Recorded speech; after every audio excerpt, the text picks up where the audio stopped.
다이어트를 위한 꿀팁. 동결건조 채소와 곡물, 단백질, 그리고 효소와 비타민, 미네랄로 만든 다이어트 전용 그린 스무디로 하루 한두 끼만 바꿔 드세요. 비타샵 그린 스무디 다이어트 1522-6648 1522-6648 혹은 비타샵을 검색해주세요. 야, 이 부장! 네가 부장이면 땅이야? 뭐? 저 인간 저건 쟤 오늘도 술술 풀리고 안 먹고 회수 갔냐? 내일도 신체 상태로 출근하겠구만. 아유. 고려 생활건강 술술 풀리고 음주전 한 포가 당신을 지켜드립니다. 특허받은 천연 유래 성분 숙취 해소제 술술 풀리고를 은하계 최저가로 딴지마켓에서 만나보세요. 한글도 남보다 빨리 깨치고 참 똑똑했는데 갈수록 실력이 뒤처지는 것 같아 걱정이에요. 혹시 초등학교 교과서 본 적 있어요? 어려운 어휘가 너무 많아요. 학교에서는 어휘 개념을 하나하나 설명해 줄 시간이 정말 부족하잖아요. 그럼 어떡하죠? 내 아이의 어휘만큼은 내가 책임져야죠. 어휘 공부의 정성. 초등어휘 3천, 초등어휘 5천. 검색창에 초등어휘 3천을 쳐보세요. 자려고 누웠는데 저스툰 지루한 지하철에 저스툰 자려고 누웠는데 지루한 지하철에 클래스가 타는 재미 저스툰 클래스가 타는 재미 저스툰 웹툰 웹소설은 저스툰 클래스가 타는 재미 저스툰.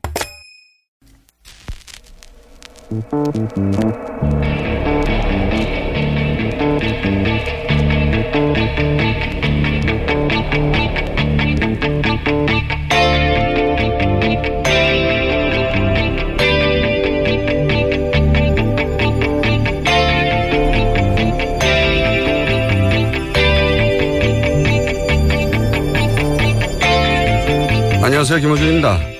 북한의 ICBM급 미사일 발사에 대해 미국 정부, 미국 언론, 전문가들이 이구동성으로 해결책으로 생각하는 것이 중국을 통한 북한에 대한 압력입니다. 중국산 철광 관세부과 같은 경제 제재와 대만의 무기 판매 확대까지 거론하며 중국에게 북한 제재에 즉각 동참하라고 연일 압박하고 있습니다.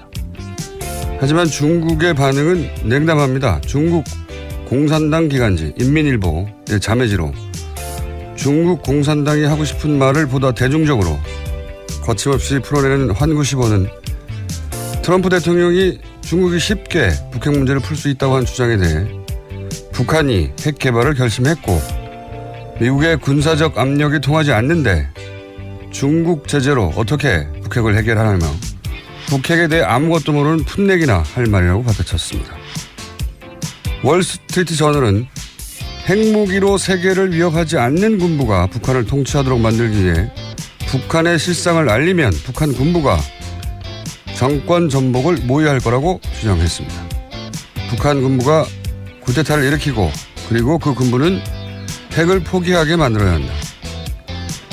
한국 주도의 통일은 포기하고 분단을 영구 고착화하는 친중국 정권을 북한에 세워서 북한을 중국의 위성국가로 만들어야 한다. 이런 미국의 구상을 아이디어를 지켜보고 있자면 미국에게 우리는 우리에게 시리아처럼 아주 멀고 먼 지도상의 존재라는 걸 다시 한번 절감합니다. 그리고 다시 한번 깨닫게 됩니다. 한반도 문제 해결의 주도권은 꼭 우리가 가져야겠다. 김호준 생각이었습니다.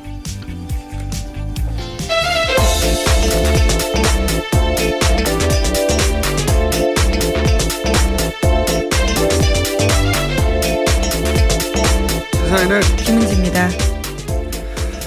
요즘 이 북한 미사일 관련해가지고 미국의 기사와 뭐 인터뷰가 쏟아져요, 보면. 그래서 그거 이렇게 보고 있으면 왜냐하면 미국 동부까지 이제 ICBM의 사거리가 그렇죠. 확대돼서 미국 동부는 이제 미국 전역을 커버하는 거잖아요. 예, 뉴욕까지 날아간다. 뭐 이런 얘기가 나오니까 굉장히 많은 뭐 사설이나 또 전 정부 인사의 인터뷰가 나오거든요. 근데 우리 입장에서 보면 현실성이 너무 없어요. 예를 들어서 비밀 작전으로 김정은 포함해서 북한 수뇌부를 제거해야 한다. 할 수 있으면 진작에 했겠죠. 예. 1953년 이래로 지금 거의 70년 가까이 되는데 할 수 있으면 진작에 했겠죠. 북한 실상을 북한 주민에게 알리고 그러면 이제 북한 주민이 동의한다는 거예요. 그리고 또 북한 군부가 이렇게 가면 북핵 때문에 세계의 제재와 압박이 너무 강하기 때문에 큰일 난다 생각을 해서 김정은을 제거하고 우태타를 한다. 우태타를 하고 나서 그 군부는 북핵 때문에 이런 어려움에 처했으니 북핵을 포기한다는 시나리오예요. 예. 이걸 무려 월스트리트 저널이 사설로 주장을 했고. 그러니까 북한 주민이 북한 시장을 몰라서 그런 거니까 그걸 알려주면 내부에서 구태타가 일어날 거다. 이런 시나리오거든요. 과거에 보면 70년대 이럴 때 미국에 대항하는 혹은 친미적이지 않은 정권 전복하는 모델들 그런 걸 떠올리는 것 같아요. 과거에 그런 사례가 몇 차례 있었죠. 예. 아랍이나 혹은 남미 지역에서. 이게 이제 70년대, 80년대 이런 국가들을 상대로 그런 적이 있었는데 그러고 나서 그 나라들은 난장판이 됐죠. 근데 이런 이야기들 다 영화가 됐거든요, 대부분. 사설을 쓴 사람들이 영화를 너무 많이 본 게 아닌가.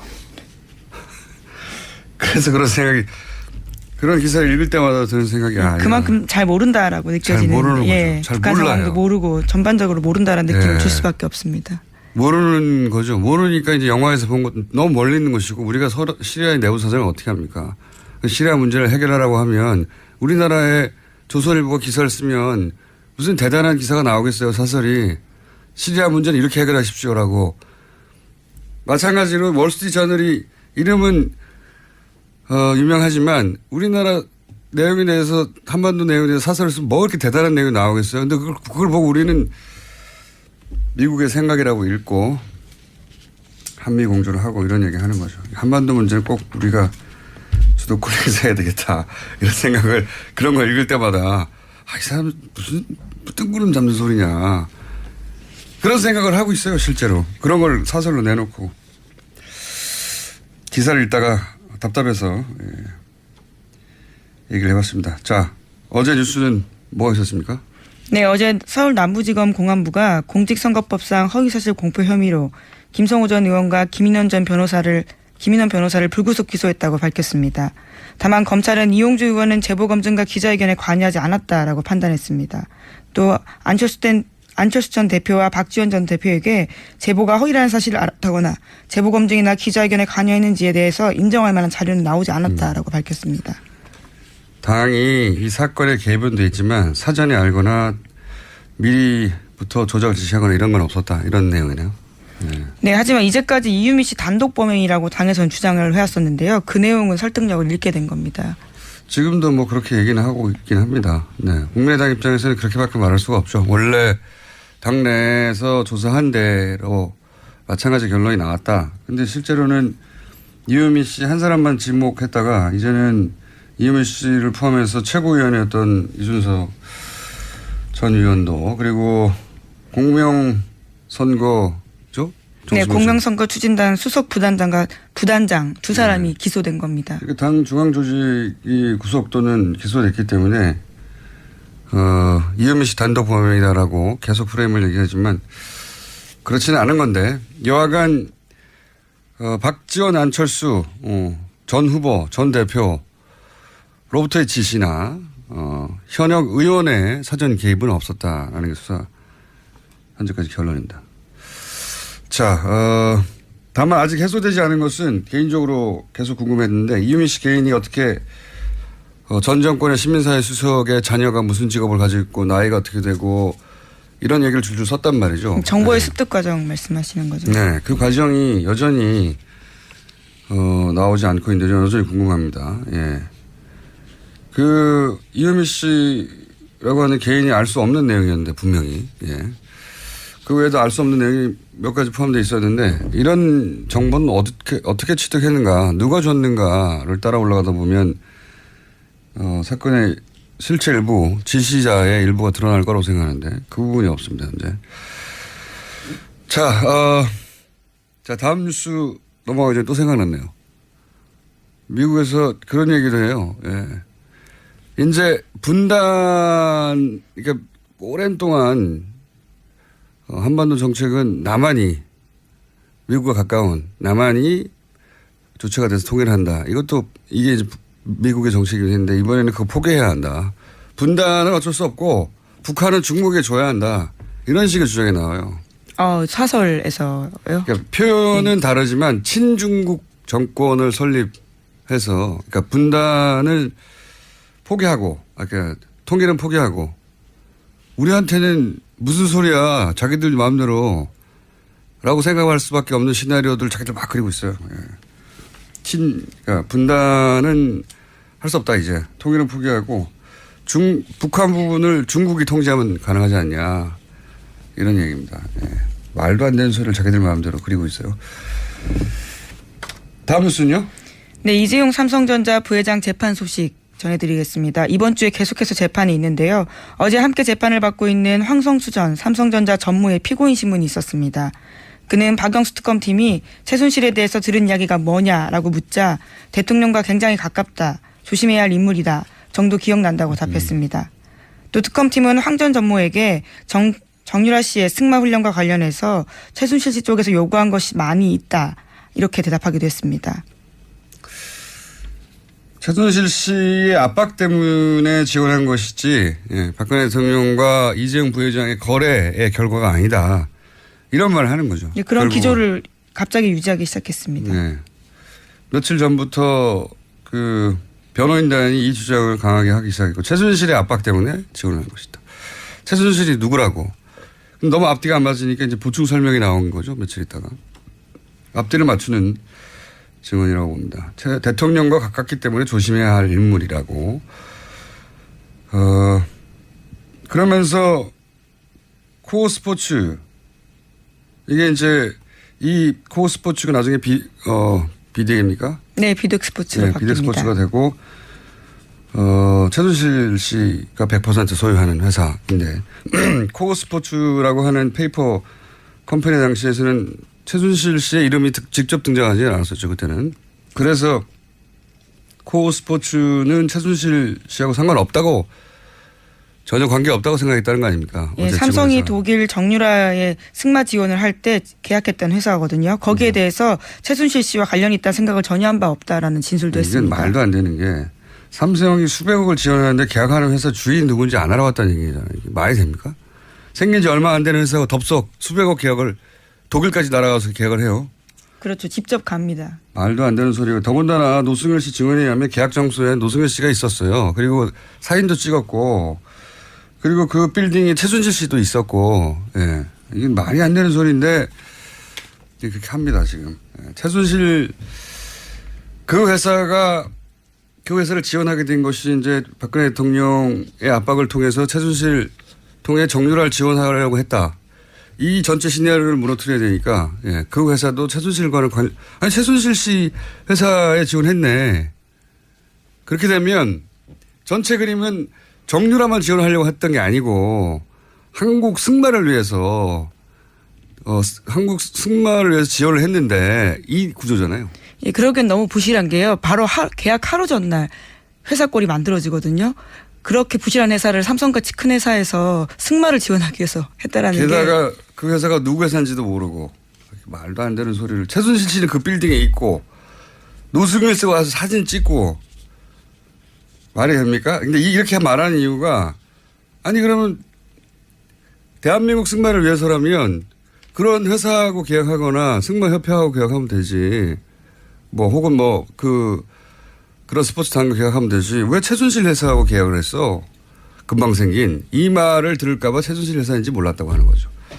말이 안 되는 소리인데 과감하게 합니다. 네. 자, 이런 얘기가 오갔고요. 자, 다음 뉴스는요. 네, 어제 또 특검은 박상진 전 사장의 피고인 신문 과정에서 그의 피의자 신문 조서도 꺼내들었습니다.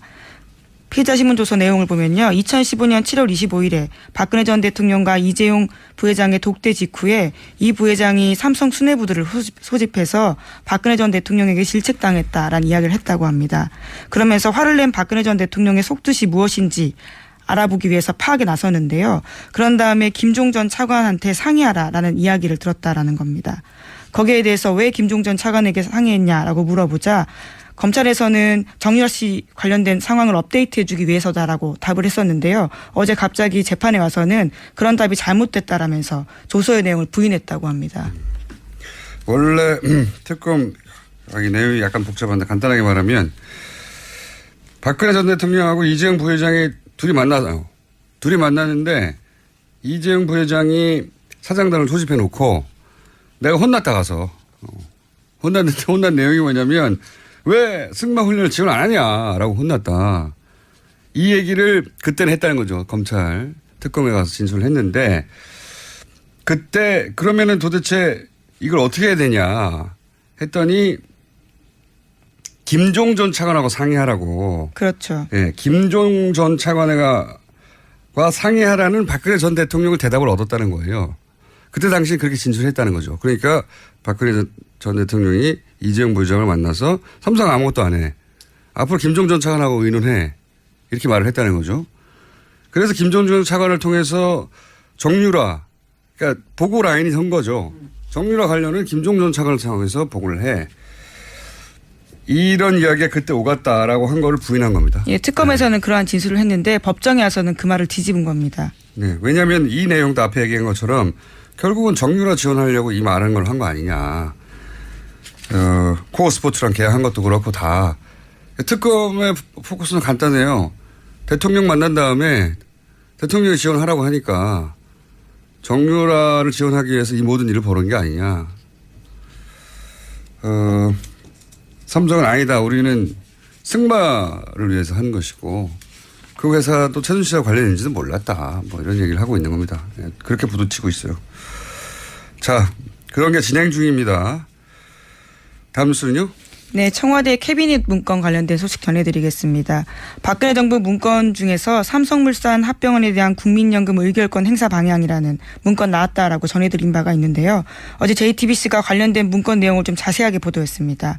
관련 문건에는 삼성그룹의 지배구조 개편과 직결된 사안이다라면서 투자 수익률 차원에서만 접근해도 되는 것인지 라는 내용이 적혀 있다고 합니다.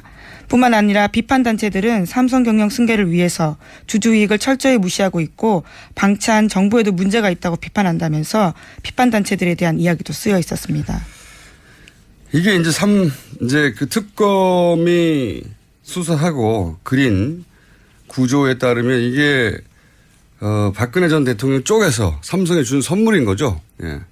말하자면 삼성에 준 선물 이 내용상으로 보면 결국은 투자 수익률만 봐서는 되냐. 그렇죠. 그러니까 예. 국민연금이 손해를 보더라도 손해를 보더라도 이 문제가 삼성 지배구조 그게 승계 문제죠. 아버지가 아들한테 재산 물려주려는 거 아닙니까? 그 문제를 해결하기 위해서 국민연금이 손해를 보더라도 움직여야 되는 거 아니냐. 이런 내용이죠. 요약하면. 원래는 박근혜 대통령은 국민연금의 의결권이 행사된 것은 국가경제를 위해서 정책 판단을 한 것이다. 이렇게 얘기하고 있거든요. 없잖아요. 그런 내용이. 국가경제를 위해서가 아니라 삼성 지배구조 얘기가 나오고 이게 이제 투자 수익률만 봐서는 되냐. 손해봐도 밀어줘라. 요약하면. 그런 문건이죠. 자. 저는 이거보다 더 재밌는 것은 이건 계속해서 나왔던 이야기 연장인데 좀 구체적으로 나왔을 뿐. 그 문건을 작성한 사람이 어디로 갔느냐. 네, 그렇죠. 어제 관련해서 JTBC가 그것까지 보도를 했는데요. 원래 국무조정실 간부였던 김모 씨가 청와대에 있으면서 작성한 문건이었습니다. 그런데 그런 다음 2016년 1월 달에 민간근로휴직 제도를 이용해서 휴직을 한 다음에 삼성생명으로 갔다고 합니다. 그러니까 저는 이게 참 대단하다고 보는 게 삼성이 이 문건 작성한 사람이 삼성으로 간 거거든요. 예. 애초에 삼성맨을 거기다 꽂은 다음에 그걸 그렇게 작성하게 만들고 삼성으로 데려와서 소위 관리를 한 것일까?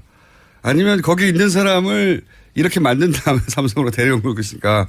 모르겠는데 이 정도면 전자에 더 가깝지 않을까? 원래부터 삼성맨을 그쪽으로 인사를 내도록 왜냐하면 국정원의 고위 간부하고 그 감사원에 대해서 사무총장 인사를 개입한 적이 있습니다. 그 사람 안 돼 해서 결국 삼성 관련 인사하도록 만들었잖아요. 삼성에서.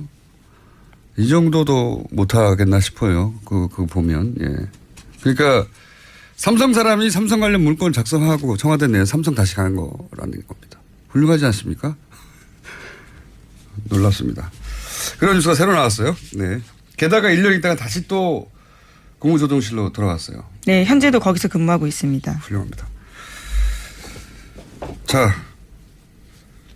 김상조 위원장이 그런 말을 한 적 있죠. 삼성과 다른 재벌의 차이는 다른 재벌은 법을 어떻게 피할 것인지, 법을 어떻게 본인한테 유리하게 혹은 빠져나가거나 할 것인지 그 고민한다면 삼성은 그 법을 만드는 방향으로 움직인다고. 자기들에게 유리한.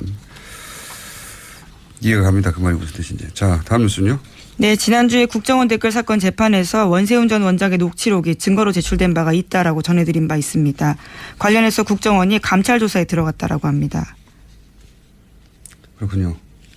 이 내용은 뭐 그런 내용이 있었죠. 지방선거에서 국정원이 후보를 검증하라고 하고 뭐. 네, 교통 정리를 하라는 표현까지 있었습니다. 그러니까요. 그러니까 선거를 국정원이 거의 치른 거 아니냐 싶을 정도로 후보도 정하고 또 교통 정리 그러니까 뭐 원하는 대로 안 되면 국정원이 원하는 후보가 원하는 대로 안 되면 반대를 제거해라 뭐 이런 뜻으로 읽힐 내용인 거죠. 그걸 이번에 적폐청산 대상에 포함시키기로 했다. 이런 내용이고요. 다음 뉴스는요.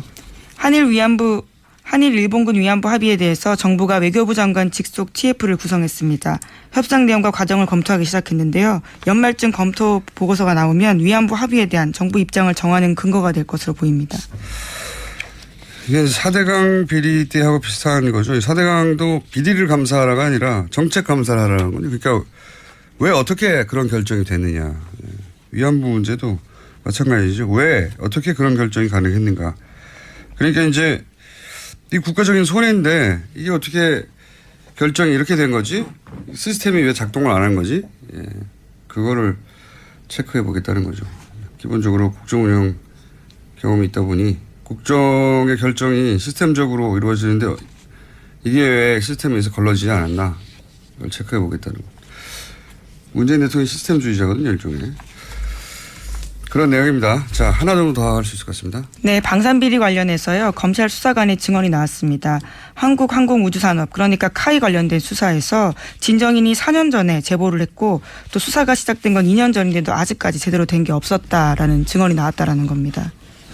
카이 관련은 뉴스가 계속 뭐랄까요? 뭐라고 표현해? 조금씩 찔끔찔끔 그리고 복잡하기도 하고 사람 이름도 많이 나와서 간단하게 요약하면은 대표적인 방산업체인데 가장 규모가 큰 이 방산업체 관련해서 오래전부터 파악한 비리가 있었고 그리고 그 사장도 이미 개인 비리가 있었고 그럼에도 불구하고 사장은 개인 비리에 불구하고 그 사장이 됐고 그리고 제보를 한 것도 몇 년 지났는데 아직도 수사를 안 하다가 지금 문재인 정부가 들어서서야 수사가 시작됐다. 이런 얘기거든요. 그런 얘기인데 방산비리를 굉장히 하루 이틀 한 게 아니에요. 보면 굉장히 구조적이거든요. 오랫동안 서로 알면서 주고받는 거란 말이죠. 이렇게 구조적인 것에는 우리 최순실 씨가 꼭 빨대를 들이대거나 한번 이렇게 간을 보는 이때까지의 상황을 보면 그랬거든요. 이거 어디선가 최순실 씨의 이름이 등장할 법도 하다. 저는 이 사건에 관심 있는 이유 중에 하나가 왜냐하면 오래된 거거든요. 이런 방산비리는 구조가. 그리고 이제 등장인물들이 최순실 박근혜 전 대통령과 가깝거나 했던 인사들이잖아요. 예, 지금까지는 안종범 전 수석과 친박 정치인까지는 이름이 나왔는데요. 최순실 씨 이름이 언젠가 등장하지 않겠는가 하는 예언을 해봅니다. 안 등장하면 제 잘못이고요. 지금까지 시사인의 김은지였습니다. 감사합니다. 골반 잡자 바로 잡자 바디로직 허리 통증 바로 잡자 바디로직 2017년 쿨 썸머 바디로직 라이트 출시. 통기성이 좋아 땀 걱정 없이 한여름에도 쾌적하게. 입은 듯 안 입은 듯 가벼움의 신축성은 그대로. 자세가 좋아지는 골반 교정 타이즈 바디로직 검색창에 골반 교정 바디로직 라이트.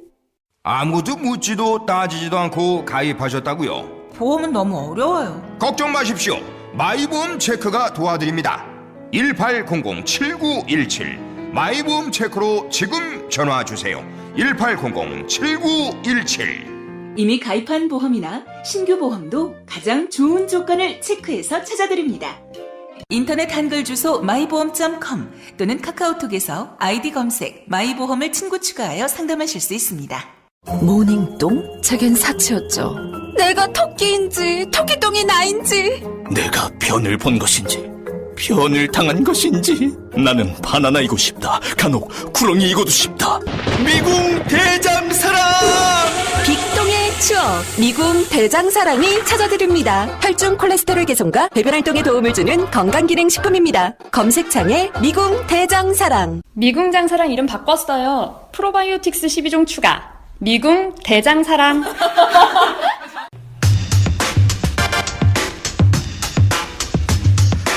자, 지난주 저희가 최초로 국정원 고위 간부 출신으로 국정원 댓글 사건을 세상에 알렸던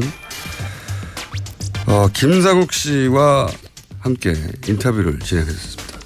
그 이후 반응이 뜨거워서, 사실 반응이 안 뜨거워도 제가 고정을 하려고 했어요. 근데 마침 반응까지 뜨거워서 임시 고정 코너가 되었습니다. 왜냐하면 말하실 수 없는 것도 많을 것 같아가지고, 그죠? 영원히 할 수는 없을 것 같고, 몇 차례 주요 국정원 적폐청산 TF가 선정한 아이템 중 몇 가지 중에 본인이 직접 관여했거나 혹은 좀 아는 내용 중심으로 몇 번 더 저희가 이 코너를 진행할 수 있을 것 같습니다. 그래서 다시 모셨습니다. 안녕하십니까? 안녕하십니까? 김상욱입니다. 지난 방송 나가고 나서 주변에서 좀 반응이 있지 않습니까? 왜 나갔어부터 시작해가지고 큰일 났다. 대단히 뜨겁기도 했고 또 관심도 많고, 근데 걱정하는 분들도 많았어요. 너 다시 또 국정원에서 고발당하는 거 아니냐 라는 그런 우려들도 많았고, 근데 뭐 알릴 거 알렸다. 또 부족한 거 있으면 더 알려야 되겠다. 이렇게 얘기를 했습니다. 뉴스 공장에 나오시면 다른 인터뷰하고는 다르게 반응이 좀 큽니다. 네. 그거 실감하셨죠? 네, 실감했습니다. 네. 그러니 오늘은 더더욱 터뜨려주세요. 그리고 저희가 코너 제목을 몇 회를 할지 모르겠지만, 앞으로 3회를 할지 10회를 할지 모르겠지만, 코너 제목을 저희가 응모합니다. 현재는 상암동 본드. 상암동에 나타난 제임스 본드라는 거죠. 가칭 상암동 본드로 저희가 만들었는데, 이 코너 제목은 방송을 들으시면서 응모를 하시면 그 중에 하나, 노회찬 원내대표가 결국 노르가즘으로 안착을 했거든요. 한 2달 동안 진행하면서. 자, 일단 상암동 본드로 시작하겠습니다. 지난 시간에 하다가 저희가 시간이 부족해서 급하게 마무리한 부분을 약간 다시 되짚어보자면, 마티즈 자살 사건이 있었지 않습니까? 네. 그 사건이 타살이라고 한다는 것은 아니라고 생각하신다 하셨는데, 하지만 단순 자살도 아니다, 이건. 그러니까 서울시 그 공무원 간첩 조작 사건이죠. 서울시 공무원 류호성 씨를 간첩으로 조작한 사건. 그 사건 때 권 과장이라고 중국에서 그 북한으로의 출입국 기록을 만들어내서, 근데 나중에 들켰죠. 네. 들켜서 그때 이제 번개탄을 피우고, 그다음 중간에 발견되고 다시 살아나고 이런 사건이 있었습니다. 네. 그 사건을 거의 그대로 복제를 했는데 중간에 무슨 예기치 못한 사고가 있었던 게 아닌가 이렇게 예상한다고 하셨잖아요. 네네. 네. 거기까지는 말씀하셨는데, 그거 말고 또 일반은 잘 모르지만 그때 전문가가 보기에 이거 이상하다라고 생각하셨던 점 없었나요? 우선 그걸 제가 이제 벤치마킹 했을 거다라고 주장하는 권 과장 사건에서 권 과장이 그 일산화탄소 중독으로 인해서 단기 기억 상실증에 걸렸다. 그래서 그 부분만 기억나지 않는다라고 했거든요. 그래서 그때 다시 생각이 높긴 해요. 이 RCS 해킹 프로그램과 관련해서는 국정원과 정부가 굉장히 공경에 처했었던 것 같아요. 맞습니다. 그래서 어떻게 민간인 사찰 부분 특히. 그렇죠. 검찰과 국회에 조사가 예정이 돼 있었고, 그래서 그걸 피해 나갈 수 있는 유일한 방법이 뭘까라고 했던 거 이제 고민하다가 그걸 기획을 했던 것 같은데 유사한 방법으로 빠져나갈 것을 왜냐하면 성공했거든요. 공관절제스는. 그렇죠. 예. 들어가서 병원에 들어가서 외부 출입이 안 되는 곳에서 한 달 지났더니 가라앉아 버렸어요. 네. 그런데 이제 거기를 보면 이제 유서도 우선 굉장히 부자연스러웠을 뿐만 아니라 국정원 직원들이 예전에는 스마트폰이 없었어요. 근데 스마트폰을 갖도록 하면서 전부 그 해킹 프로그램이 깔렸습니다. 일종의 스파이웨어인데. 아, 국정원 직원들이 쓰는 스마트폰은 반드시 해킹을 할 수 있게. 그래서 스파이웨어가 깔려 있어요. 예, 그래서 MDM이라는 일종의 스파이웨어가 깔려 있는데 그러면은 직원들이 무슨 일을 어디에 있는지 거의 내용도 확인할 수 있을 정도라고 그래요. 그러면 위치 파악도 되고. 그렇죠. 위치 파악은 뭐 기본이죠. 기본이죠. 그래서 본인이 어디에 있는지 당시 그 임 과장이 어디에 있는지 충분히 알 수 있는 상황이었고 그런데 사고 이후에 처리 과정을 보면 부인이 무슨 119에 신고를 했다가 취소를 했다가 그렇죠. 경찰에 신고했다가 그렇죠. 경찰에 했다가 또 취소를 하고 무슨 감사관실 얘기를 하고 근데 감사관실보다는 감사관실은 업무를 체크하는 데고 복무기강이나 사고에 대해서는 감찰실이 나서게 돼 있거든요. 그래서 아마 이제 감찰실이 이미 다 확인을 하고 있었을 것이다. 위치 자체를. 위치를 확인을 하고 있었을 것이고 근데 그게 정확한 위치를 잡고 있는 건 아닙니다. 그러니까 대략의 위치. 예, 대략 반경 어느 정도의 위치를 잡고 있어서 그걸 찾는 과정 그다음에 사전에 약속된 그런 부분이 본인이 생존에 있어야만 할 수 있는 부분인데 아마 사고로 이어지면서 그런 그 초동 조치가 이루어지지 않아서 결국은 고인이 아주 그 목숨을 잃는 그런 사고가 된 것 같다. 그러니까 기본적으로 스파이웨어가 깔려 있기 때문에 국정원 직원이 어디에 있는지는 국정원이 가장 먼저 아는데 그렇죠. 그렇죠. 예, 그런 말씀을 하신 거고. 그런데 국정원에서 부인한테 전화해서 어디 신고하라고 하고 하는 과정이 시간이 굉장히 오래 걸렸잖아요. 결국 발견되는 게 11시 이후니까요. 11시 반인가. 그게 이제 국정원이 119에 신고하라고 하고 경찰에 신고하고 취소하고 하는 과정 전체가 필요 없었다는 말은 그렇죠. 하나 있죠. 예. 불필요한 과정이었죠. 그러니까 그거는 뭐 제가 표현하자면 하나의 쇼였던 거고 그런데 이제 그게 너무 지체되면서 혹시 중간에 조치가 이루어져야 되는데 조치가 안 돼서 사망한 게 아닌가 이렇게 주장하신다는 거죠. 일단 거기까지 알겠습니다. 자, 지난 시간 댓글 사건 관련해서 마무리를 해보자면 원세훈 전 국정원장이 심리전단, 이게 이제 심리전단이 벌어진 일이잖아요. 심리전단이 무슨 일을 하는지 몰랐다고 주장했거든요. 국정원장이 심리전단이 무슨 일을 하는지 모를 수가 있나요?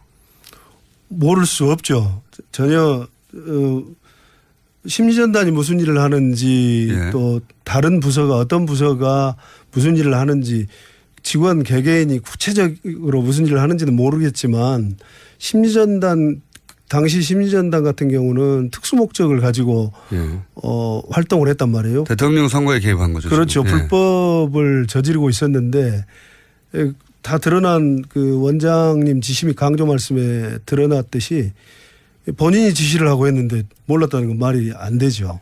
그리고 이런 일을 할 때는 사람도 우리 예산도 많이 쓰지 않습니까? 그렇죠.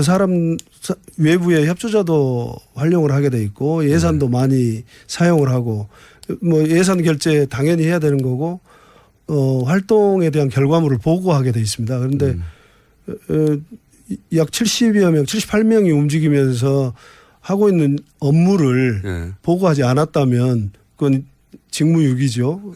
그래서 전부 보고 받고 했을 것이기 때문에 원세훈 원장이 몰랐다는 것은 전혀 말이 되지 않는다. 국정원의 특성상 말이 안 되는 것이다. 그러면은 이건 어떻습니까?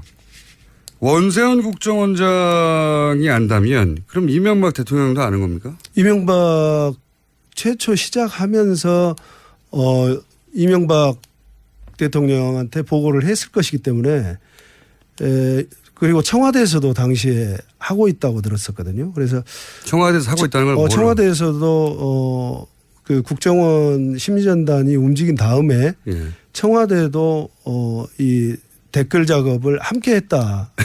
그래서 국정원만 한 게 아니라 청와대 내 조직도 나름의 댓글 작업을 또 했다. 그렇게 알고 있고 그다음에 우리 공장장님이 또 확인하셨잖아요. 그 시발단인가. 시발단. 그거 보면은 총체적으로 하고 있는데. 그렇죠. 외부 조직에서도 하고 있었죠. 예, 시발단이라는 것은. 정보기관에서 한 것을 더군다나 이제 외부에서 하는 것들은 대통령이 보고를 안 받을 수도 있겠어요. 근데 국정원 직원이 하고 공조직에서 했던 것을 대통령이 몰랐다는 것은 말이 되지 않고 대통령에게 충분히 보고도 하고 생색도 내고 그랬을 거로 보입니다. 국정원장은 원래 독대해가지고 여러 가지 보고를 하지 않습니까? 그렇죠. 예. 그리고 국정원이라는 게 대통령 기관이잖아요. 예. 대통령 직속 기관이죠. 예. 대통령 직속 어느 기관. 곳에도 소속되어 있지 않는 직속 기관인데. 네. 국정원장이 알았으면 당연히 대통령한테 활동 내역을 보고하는 것이. 예. 대통령 이 사건을 맨 처음에 제가 2011년 5월쯤부터 시작을 했는데 당시에 저에게 얘기를 했던 그 직원이 그런 얘기를 합니다. 이 댓글을 막지 못하면 대통령 선거는 진다. 무조건 진다. 그래서 댓글이 그렇게 파괴력이 있을까라는 생각을 했어요. 근데 뒤에 아주 큰 그림을 그리고 있는 것 같은 질 수밖에 없다. 이건 꼭 막으셔야 된다. 그런 얘기를 해요. 근데 그런다면 그 큰 그림 속에 큰 그림의 정점에 이명박이 없다면은 대선을 이명박이 주도하지 않는 차기 대선이 있을 수 없죠. 2011년 5월 달에 처음 들었을 때부터 단순히 게시판에 댓글 다는 게 아니라 큰 그림의 일부다, 이게. 예. 2011년 5월에 2012년 5월. 12년 5월. 예. 대선이 있던 해. 예. 5월에 이게 이제 단순히 게시판에 몇 개 달리고 뭐 트윗에 몇 개 쓰는 게 문제가 아니라 굉장히 큰 그림의 일부고. 네. 예. 이거를 막지 못하면 그 큰 그림이 진행되는 걸 막지 못할 것이다. 예. 그리고 이제 지금 그 적폐청산 TF에서 그 조사 목록으로 넣어놓은 좌익 교수 사건. 네, 좌익 교수 사건. 국정원 직원이었던. 그렇죠. 네. 국정원 직원이었고. 특정된 사람이죠, 이번에. 예, 네. 어떤 사람들은 그 유모 씨라는 사람인데 어떤 사람들은 그걸 직원의 개인의 일탈이다. 네. 또 그래서 사법부에서도 선거 전과 선거 이후에도 지속적으로 야당 정치인을 비방하고 있는 것으로 봐서 네. 뭐 정치에 관여하지 않았다. 그렇게 평소에 그런 사람이다. 사실은 그 수사국 직원이에요. 대공수사국 직원이고 그때 제가 문제 제기를 했을 때 2012년 12월에 대선 당시에 문제 제기는 심리정보국에 대해서만 됐지만 대공수사국에서도 하고 있었습니다. 네. 대공수사국에서도 하고 있었고 조직적으로 하고 있었고 댓글 다는 걸요. 예, 지금 대공수사국도 대공수사국이 댓글 달고 있었어요. 그렇죠. 이 자리를 빌어서 이제 제가 국정원 적폐청산 TF의 좌익 교수와 관련해서 당시 수사국장이었던 권모 국장이 있어요. 예. 그분이 그 인터넷에 대한 이해도가 수사관 중에서 꽤 높았던 분입니다. 이미 2000년부터 인터넷에 대한 그 기법을 수사 기법을 활용하던 분이에요. 그래서 그분이 이제 수사국장을 하면서 그때 이 심리정보국과 훨씬 더 자극적인 그런 댓글들이 주문이 됐고 좌익 교수 유모 직원은 그것의 일환으로 됐던 겁니다. 그래서 그 상급자가 지금은 법원에서도 그 본인의 주장으로도 그냥 평상시에 쓰는 것이지 조직이 나한테 지시한 게 아니다. 네. 그래서 정치 개입이 아니고 본인의 성향이 그런 것이다. 개인 일탈이다. 이렇게 몰고 왔는데 그게 아니라 상급자가 실제로 인터넷에 대한 이해도가 굉장히 높은 사람이고 그렇죠. 그래서 더욱 심한 이야기들이 지시됐는데 그중에 일부가 나왔을 뿐이다. 그렇죠. 그래서 이 댓글 사건은 지금 흔히 말하는 민국장, 심리정보국장, 예. 본인은 심리전 단장이라고 자꾸 승진 안 하려고 주장하는 민국장, 조직이 확대되지 않았다라고 주장을 해왔거든요. 그 심리정보국과 대공수사국에 대한 철저한 조사가 이루어져야 된다. 대공수사국 국장, 대공수사국의 그 조직은 지금 빠져 있죠. 빠져서 마치 팔짱 끼고 보고 있는 것 같은데 대공수사국에 대한 조사도 적폐청산 TF에서 철저하게 이루어져야 된다. 이거 처음 듣는 얘기네요. 그러니까 심리 전단만 관여한 걸로 알고 있는데 그렇게 주장해왔고 네. 재판에도 그렇게 진행되고 있는데 사실은 자해 교수가 소속돼 있던 대공수사국도 네. 국 차원에서 관여돼 있다. 관여되어 있습니다. 그래서 원세훈이 몰랐다, 이명박이 몰랐다는 것은 말이 되지 않습니다. 전단과 국이 다 관여했는데. 그렇죠. 네. 지금은 대공수사국은 그 소속 직원 한 사람만 개인 일탈을 한 것으로 지금 그렇죠. 정리가 예. 됐었어요. 예. 그렇군요. 한 가지 이거 관련해 가지고 제가 궁금한 것이 이런 겁니다. 이런 얘기하면 다 이전 정권에서도 댓글 달았다. 이전 정권에서도 뭐 했다. 항상 그런 얘기가 또 반론으로 나와요. 네. 근데 이전 정권이라고 하면 아마도 김대중 노무현 정권 시절을 얘기하는 것 같은데 김대중 노무현 정권 시절은 계셨고 처음 입사한 게 노태우 정부. 네, 오래되셨군요. 네. 노태우, 김영삼, 김대중, 노무현, 이명박 이렇게 겪으신 거 아닙니까? 예. 길게 겪으셨네요. 그러면은 그 안기부가 국정원이 되는 과정도 지켜보셨을 것이고. 그렇죠. 그렇죠. 예. 그리고 이제 10년 동안 그 진보적 정권에서 다시 보수 정권으로 넘어가는 과정도 지켜보셨고. 네. 이 소위 이제 바로 직전 예를 들어서 노무현 정권 때 댓글 작업이 있었어요?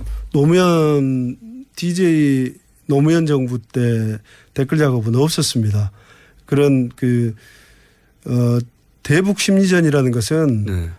지금 이제 방송으로 밝히기에는 정말 원세훈 원장이나 이번 댓글 사건을 저질렀던 사람들이 명분으로 핑계거리로 내세우고 있는 고유한 의미의 심리전. 네.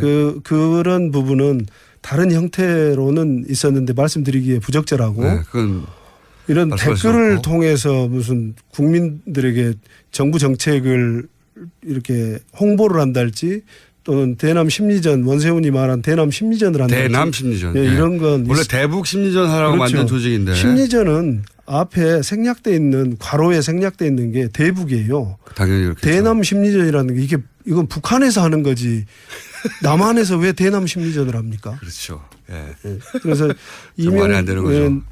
그 참여정부 이전까지 없었던 일을 이명박 정부에서 개척해서 시작한 겁니다. 대남. 네.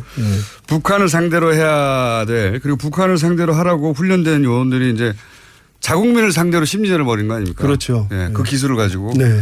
그런 걸 한 거고요. 이건 어떻습니까? 노태우 정부, 김영삼 정부, 김대중 정부, 노무현 정부, 다시 이명박 정부 쭉 겪으면서 정부, 그러니까 국정원 안기부에 계셨으니까 이게 차이를 보셨을 거 아닙니까? 네. 정부가 안기부 혹은 국정원을 다루는 방식의 차이도 있었을 것이고. 네. 관두기, 그러니까 이명박 시절에 관두고 그 직전에 노무현이니까 일단 그 두 개만 비교해 보자면 그리고 뭐 그 이전 정권도 비교해 보자면 어떻습니까? 어떤 차이가 있습니까? 느끼시기에. 네, 우선 이제 노태우 YS 때까지는 군인 같았어요. 저희들이 약간 군인과 같은 상명하복이 굉장히 엄격한 네. 조직이었고, 그다음에 DJ가 들어서면서 이제 국정원으로 변화되면서 산업 스파이 같은 국익 보호 활동을 좀 하는 게 좋겠다. 이런 말씀을 하셔서 업무가 전환이 됐었고. 정치 사찰하지 말고 예, 그렇죠. 산업 스파이 잡아라. 예. 예. 그다음에 이제 노무현 대통령께서는 오셔서 이제 직원들과 대화도 해주시고 하면서 독대 보고도 대면 보고 원장 대면 보고도 안 하셨죠. 네. 그래서 안 받으시면서 직원들이 굉장히 민주화됐다라는 생각을 하고 살았었어요. 그랬는데 이명박 정부 들어서면서 굉장히 큰 변화를 겪습니다. 그래서 그게 특히 원세훈 원장이 오고 나서 직원들 간에 서로 굉장히 불신이 팽배해요. 불신이요? 하급 직원이 상급 직원을 다른 단위에 고발을 하고 이제 고변을 하는 거죠. 저 술자리에 있었던 일들을 술자리에서는 없는 데서 나라님도 요구한다고 그러는데 뭐 원장이나 이명박 대통령에 대해서 뭐 술자리에서 농담도 할 수 있고 네. 불평불만도 할 수 있고 그런데 그런 것이 자신의 지휘하에 있는 직원임에도 불구하고 그 직원이 하급 직원이 감찰실에 소위 찌른다고 하죠. 갖다 찌르고 그런. 아 그러니까 지금 말씀은 요약하면 노무현 정부 시절에는 뭐 상호 토론도 하고 막 그랬는데 그렇죠. 이명박 정권 들었으면서 싹 바뀌어가지고 다시 국정원 직원끼리 서로 감시하는 그런 분위기가 만들었다는 겁니다. 감시를 했는데 그게 완전히 파괴된 게 감시의 정도가 네. 하급 직원이 그 좀 전에 말씀드린 상명하복은 그만두고 자기가 관할하는 직원인데도 그렇죠. 뭐 무슨 6급 직원이 3급 간부의 사적인 자리에서 있었던 얘기를 찔러가지고 찔른다 할지 또 동료의 5호 담당자 아닙니까? 5호 담당자. 5호 담당자. 북한의 5호 담당자 아니에요? 상호 감시? 그래서 아마 대남 심리전을 하지 않았을까 싶어요. 재밌네요. 굉장한 변화를 겪습니다. 대단한 변화를 겪는데 그때 국정원 직원들이 서로를 불신하게 만들고 기본적으로 서로에 대해서 찌르고 그것도 심지어는 동료들끼리뿐만 아니라 자기 직속 상관에 대해서 술자리에서 한 말을 갖다가 감찰실에 찔러가지고 이명박 대통령에 대해서 욕했다거나 그래서 조사를 받고 인사조치 내기도 하고 그런 아주 해괴망측한 조직이라고도 할 수 없을 정도의 그런 일이 많이 있었대요. 일들이 있었어요. 그걸 정상적인 사고를 하고 있던 우리 국정원 후배 직원들이 얼마나 가슴이 아팠겠습니까? 이 자리를 빌어서 위로를. 그 예를 들어 그 전에 노태우, 김영삼 그거 쭉 겪으셨던 그 시절에는 없던 얘기예요? 없던 얘기죠. 그럴 수 없죠. 그렇겠죠. 그럼 어떻게 그 조직 생활을 합니까? 그렇죠. 감찰이 저 같은 경우는 이제 감찰과 인사 파트를 근무를 했었는데 감찰이 특히 잘 아시겠네. 내사를 하려고 하면 직원들이 서로 감춰주거든요. 그렇겠죠. 당연히. 그런데 이걸 일부러 와가지고 고변을 하고 했다는 게 이건 있을 수 없는 조직이라고도 할 수 없는 상태의 국정원을 만들어 놓은 겁니다. 그렇게 했던 이유는 아마도 이전 정권에 충성하는 사람이 누군지 감시해서 색출하라 이런 지시가 있었나 보죠? 그런 직접적인 지시보다는 분위기를 만들었다. 아마추어 원장이 와가지고 개인의 품성도 영향을 미쳤을 거라고 생각을 해요. 원세훈 원장 개인의 품성도 영향을 미쳤고 그다음에 이명박의 청와대에 파견됐다가 원세훈을 따라서 들어온 직원들이 있었어요. 어떤 사람은 인사의 핵심 요직을 맡았고 어떤 사람은 특보라는 직책을 가지고 들어왔고 5급 직원인데 갑자기 원장 특보로 왔어요. 그러다 보니까 이제 그 5급이 1급 임명에 관여를 하고 그런 사건이 생기고 그 직원은 결국 나중에 박근혜 정부 때 해임됐던가 파면됐던가 했습니다. 할 얘기가 너무 많네요. 오늘 여기까지 하겠습니다. 네. 다음 주에 다시 뵙겠습니다. 김상욱 씨였습니다. 네, 감사합니다.